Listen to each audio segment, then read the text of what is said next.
Nigeria's fiscal policy has been marked by multiple taxation and untaxed sector which have discouraged foreign investment and hindered growth and global recession, and the fall of oil prices, which are the main source of Nigeria's revenue, have worsened the situation.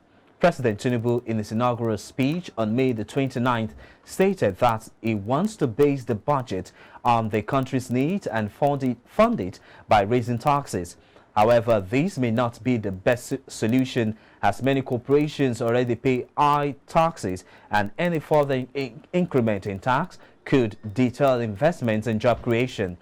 Latest reports from the Debt Management Office (DMO) has projected that Nigeria's total public debt could rise to 37.1% of its gross domestic product (GDP) this year, nearing the government's self-imposed 40% limit, as the government of former President Muhammadu Buhari had raised the limit from 25% 2 years ago ostensibly to accommodate more borrowing.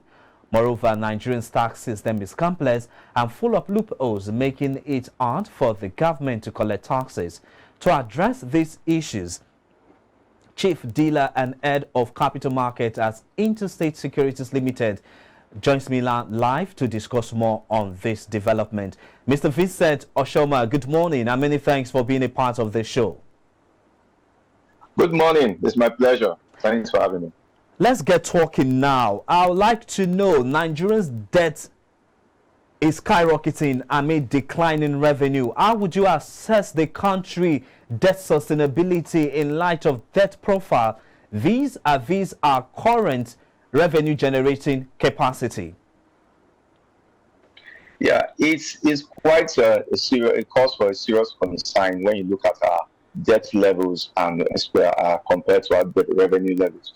Though from the previous government, there has always been talk about our debt being under control because of our debt to GDP, but our debt to revenue has always been a source of concern. And the good part is the fact that we have a new government that is looking at these issues. And we hope that the new government will be able to tackle these issues because it's a major problem. The previous government focused more on getting revenue through borrowing. And that's why you see a surge in our debt levels. When you look at our debt profile before, in the 8 years of the previous administration, you see that there's more than doubled within that period. And a lot of persons, though they talked about infrastructure development, but we have not really seen the income from those projects that they talked about executing. Most of the borrowings was mainly a lot was spent on recurring expenditure. We hope not to be, and that's why we have these current issues that we are at these current levels. All right, great insights there. Now, according to the Debt Management Office, Nigeria's debt service to GDP ratio will reach 73.5% in 2023. That's this year. Now, this is going to exceed government limit of 50% due to low revenue generation. What is your reaction to this? Yeah, it's a serious cause for serious concern. It's very bad. But like I said, the interesting thing is that the current administration is looking at tackling it. And one major step that the current president has taken is to appoint a special advisor on revenue. And that special advisor, definitely, his job is well cut out for him to identify areas of quickly increasing government revenue, both in the short term, medium, and long term. And I think as we start seeing, as the government continues to go into the government, we start seeing policies being released in areas the government intends to generate revenue. So far, the Presidential Advisory Committee, we have seen reports of them looking at areas, quick wins, what government can do in 100 days to raise revenue, what government can do in the long term. So we hope that the president adopts some of those measures and we see increase in revenue. And the president have always talked about increasing revenue, looking at oil generation, which has been a major area, and also looking at exports, looking at reorganizing our port system. And also, he also talked about not really looking at increasing the tax rate, but widening the tax net. And when you look at this precedent, is something that is capable of doing. And we hope that if he's able to bring out policies that widen the cabinet, block the leakages in the system, we're able to increase our revenue and drastically reduce our debt to revenue profile, which is very, very unsustainable. Okay, great. Now, The average Nigerian out there is saying that the current state of Nigerian debt profile is not his or her business because they are not the one who borrowed the money. The federal government borrowed the money, so let the federal government pay the money. Now, I want to know, for the sake of those who are watching and for the sake of our target audience, how will rising debt profile affect the citizen, and what impact will it have on the poor masses specifically? The thing is that these debts will be paid by both the current and the future generation, and the debt will be paid from government revenue. So, and you know that government will spending, budgetary spending in terms of providing good amenities for the people and taking care of the people is from this revenue.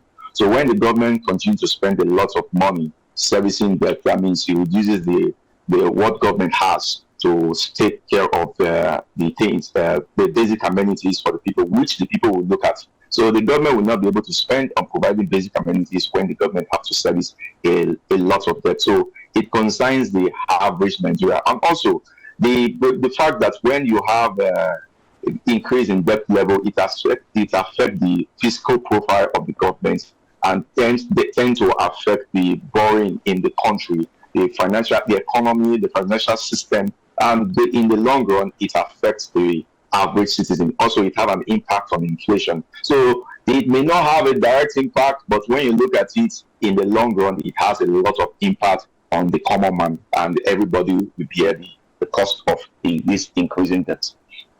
All right, great. Now, while Nigeria has directed development spending to some right areas, it has also struggled in the collection of returns through tax system.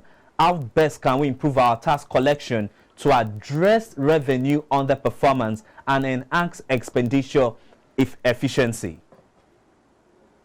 Yeah, there are a lot of things we can do, and like I said, the current president, based on his history in Lagos, talking about increasing the revenue profile through tax. We did a lot when he was governor, and the sustainability of Lagos in terms of revenue sustainability is based on the model that he established while he was governor.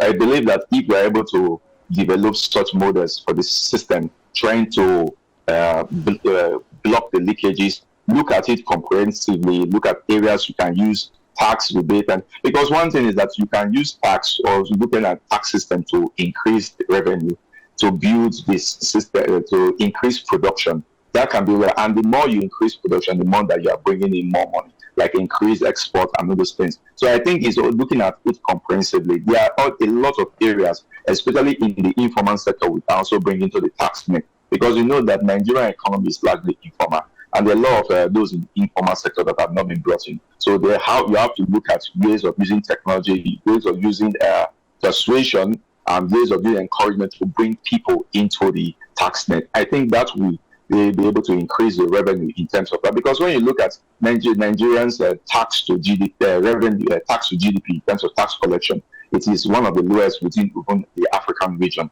So I think when you have the target to increase it, to look at measures, different areas they can consider to increase their tax to GDP, that would be very commendable. And also, without really increasing the tax rate, because it's very important.